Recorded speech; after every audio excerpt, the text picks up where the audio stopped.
Hello, and welcome to this presentation, Understanding Spectrum Analyzers, Danl.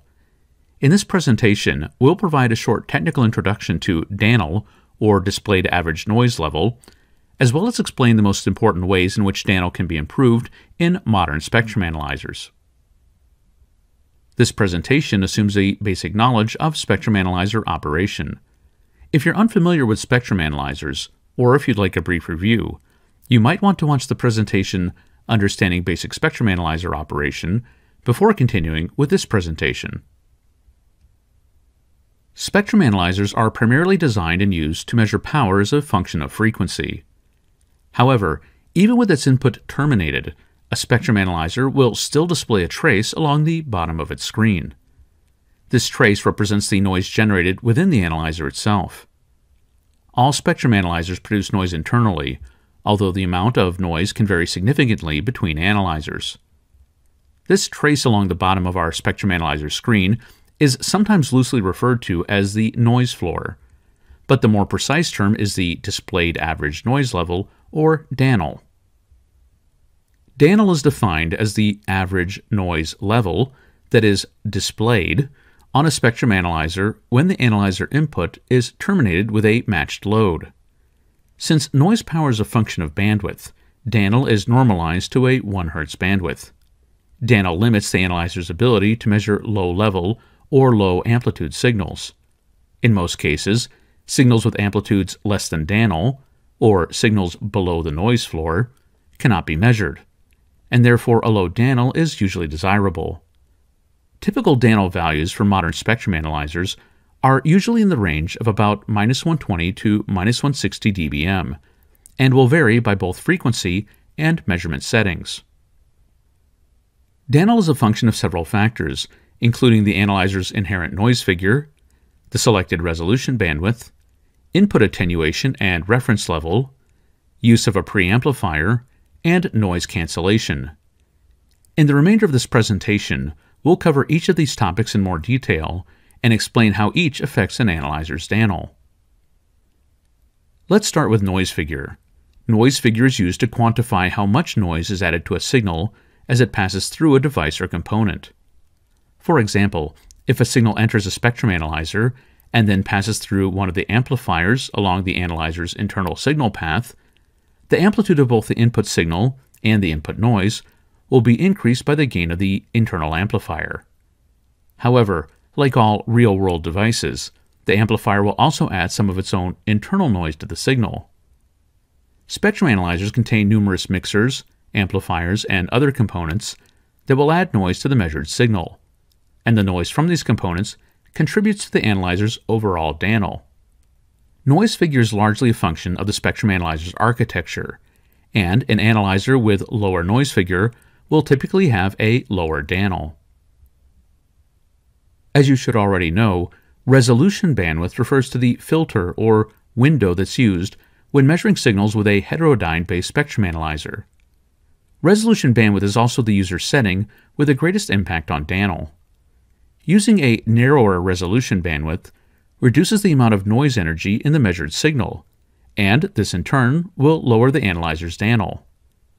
Decreasing resolution bandwidth by a factor of 10 reduces DANL by approximately 10 dB. For example, if DANL is -80 dBm when resolution bandwidth is 3 MHz, DANL will decrease to approximately -90 dBm when resolution bandwidth is reduced to 300 kHz.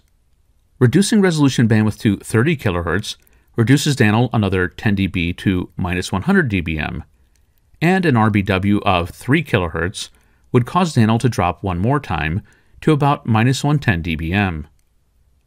Although reducing DANL is generally desirable, note that narrower resolution bandwidths will also increase the analyzer's sweep time, and at very narrow resolution bandwidths, this increase in sweep time can be very substantial. In most spectrum analyzers, the input signal passes through an input attenuator before being downconverted by a mixer to an IF or intermediate frequency. This downconverted signal is then amplified by an IF amplifier. In order to ensure that the signal level is reported properly, the gain of the IF amplifier is coupled to the input attenuator settings. If input attenuation is increased, then gain must also be increased by the same amount. This higher gain increases the amount of added noise, and thus also increases Danl. Reducing input attenuation will therefore also reduce Danl. This is usually a one-to-one relationship. For example, reducing input attenuation by 10 dB will typically reduce Danl by 10 dB. Although it's possible to set input attenuation manually, this is often automatically adjusted when reference level is changed. Even in cases where changing the reference level does not change input attenuation, Danl may change by up to several dB as reference level is changed. Another spectrum analyzer component that can affect Danl is a preamplifier, which is used to increase the input signal level. This preamp is usually located after the input attenuator.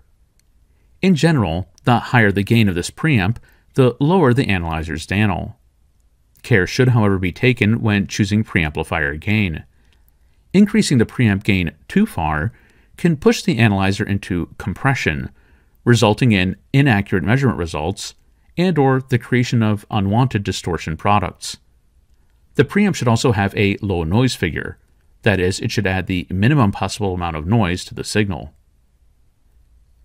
Another way of reducing Danl is something called noise cancellation. When noise cancellation is enabled, the spectrum analyzer internally terminates its input and measures its own internal noise before switching back to the input connector. This initial measurement allows the analyzer to subtract its own internal noise from the input signal, thus reducing Danl and increasing measurement accuracy. Noise cancellation can also reveal signals that would otherwise remain unseen beneath the noise floor. This improvement can be up to 12 dB in some modern analyzers. Note that in order for noise cancellation to be effective, a spectrum analyzer must be able to first make an accurate measurement of its own internal noise. Throughout this presentation, we've shown Danl as being relatively flat across the span, but there are some cases where Danl may not be flat. Depending on the frequency in the span, steps or ramps may appear when looking at Danl.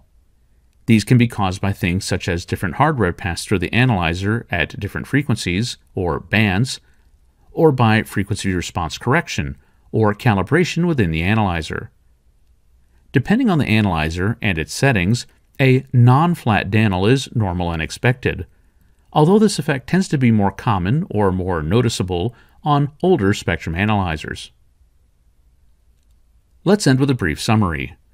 A spectrum analyzer will display a trace even with its input terminated.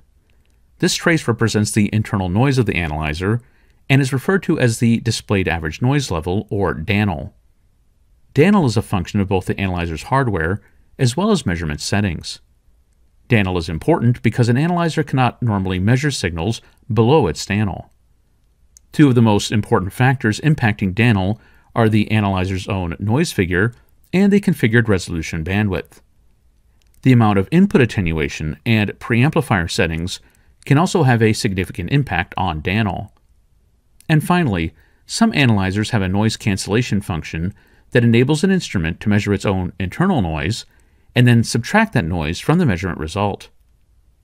This concludes our presentation, Understanding Spectrum Analyzers, Danl. Thanks for watching.